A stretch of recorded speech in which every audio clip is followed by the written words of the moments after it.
Welcome to this explainer. Let's just take a breath for a second. Get comfortable. Because today, we're tackling a massive roadblock that pretty much every single one of us hits at some point. We're diving deep into the actual science of overcoming resistance. You know that feeling when you're just stuck? Like you literally can't get out of your own way? Well, this is for you. We're going to completely flip how you think about getting things done. So, let's jump right in. Let me ask you a really direct question. Are you actually lazy? I mean, think about it. How many times have you set up this perfect plan to study, to get some work done, or start a project, and then you end up doing exactly zero of it?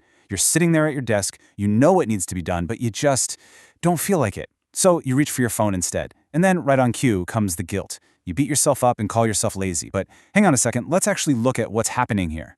See, there's this huge, frustrating gap between what we expect of ourselves and what we actually do. You map out this flawless, productive day, but the second it's time to actually put in the work, you suddenly feel, mysteriously exhausted, unmotivated. Well, here is the honest truth. That gap, that lack of action, it is not laziness at all. It's actually a deeply ingrained psychological pattern. Your brain is essentially confused. It's not that you don't care about your goals, it's all about how your brain is currently wired to handle effort. To really grasp this, we got to look under the hood at your biology. Your brain basically runs on this one highly specific chemical. And I really want you to focus on this word for a second. Dopamine. That's right, dopamine. It's the chemical that is entirely responsible for motivation and reward. It's the engine driving your behavior.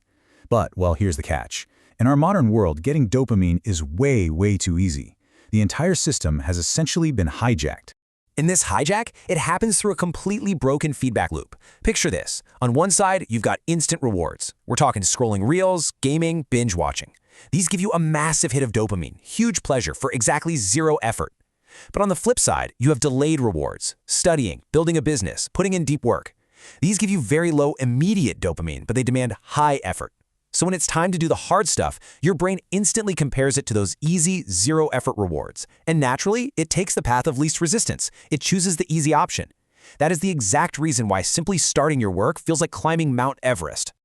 I mean, we all know those famous last words, right? Let me just check my phone real quick. You sit down, open your laptop, crack a book, and within literally 2 minutes, your brain whispers that lie to you. You think, it's just one text, it's harmless, but then that one single notification spirals into 20 minutes lost in the internet void. Because your brain is so conditioned for those rapid-fire rewards, it physically pushes back against the effort of the actual work sitting right in front of you.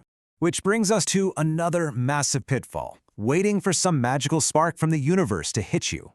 We call this the motivation myth. You know the drill. You tell yourself, I'll start when I feel ready, or I'll get to it when inspiration strikes. But I'm going to be real with you. That feeling, it almost never shows up on its own. We've been completely brainwashed into thinking we need to wait around for motivation to arrive. Relying on that feeling is a total trap. Another huge trap is how we actually frame the work in our heads. Let's say you block out 3 straight hours to study. When your brain sees that massive 3-hour block, it immediately hits the panic button and goes into full avoidance mode. It looks at that time and perceives this colossal, painful mountain of effort. So what does it do? It delays, it procrastinates, even though logically you know this task is super important. You're basically psyching yourself out before you even pick up a pen. Okay, so here's the million-dollar question. How do we actually fix this? Well, it's time to completely shift your mindset. You need to stop waiting. Seriously, put an end to the waiting game. Right now, it's time to pivot, draw a line in the sand, and replace the passive act of waiting with the active choice of doing. And making that shift, it requires moving away from this fantasy of motivation and stepping into the reality of discipline. Let that word sink in. Discipline. First things first, stop relying on motivation entirely and replace it with discipline. Now, what does that actually mean? It simply means doing the things you know you need to do even when you absolutely do not feel like doing them. I know, it sounds tough. But here's the secret. You don't have to be perfect at it. You just need to start building the muscle of taking action without waiting for the perfect mood to strike. To make building that discipline a whole lot easier, you've got to control your environment.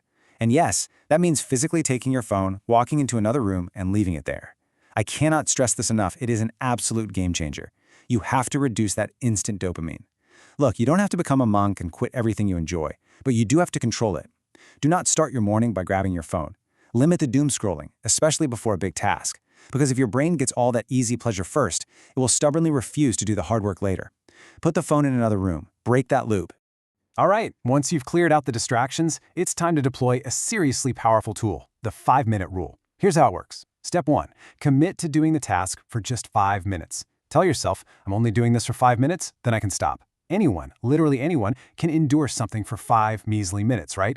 Step 2. Push through that initial sticky friction. And then, step 3 happens almost like magic. You naturally build momentum. Usually, once you actually begin, you'll end up working way longer. Why? Because the simple act of starting completely shatters that mental resistance. Now, if you want to turn that momentum into actual long-term success, you need to build a simple routine. The goal here is to remove your mood from the equation entirely. Don't base your work on how you feel that day. Pick a fixed, predictable time for your work or your studies. When you consistently do something at the same time, in the same environment, it transforms into a habit. And here's the beautiful part. When it becomes a habit, your brain stops fighting it. The friction just fades away, because the decision to work has already been made for you. And to ensure you actually stick to this routine, you've got to make the tasks incredibly small and crystal clear. Don't say to yourself, I'm going to read this entire textbook today. That's terrifying. Instead say, I'm going to read 1 chapter. Or honestly, even just, I'm going to read 1 single page. The smaller the step, the easier it is to get moving. So whatever giant mountain you're staring at right now, break it down until it feels ridiculously, laughably easy. And then just start. Start small. Because here is the raw reality that separates the people who get things done from the people who stay perpetually stuck. It all comes down to the difference between waiting around to be motivated versus actively training yourself to act anyway. Those highly successful, prolific people you look up to, they aren't just walking around fueled by constant inspiration. That's a total illusion. They've simply trained themselves to take action regardless of how tired or uninspired they feel in the moment. They just act anyway. And that brings us to the ultimate, most important takeaway of this entire explainer. The next time you're sitting there feeling like doing absolutely nothing, I want you to remember this. Do not wait for that spark. Stop waiting for inspiration to save you. Just start small. Because the honest truth is, motivation does not create action. Action creates motivation. Once you take that very first tiny step, the energy will follow. So, what small 5-minute action are you going to take today? Thanks for joining me for this explainer, and I'll catch you in the next one.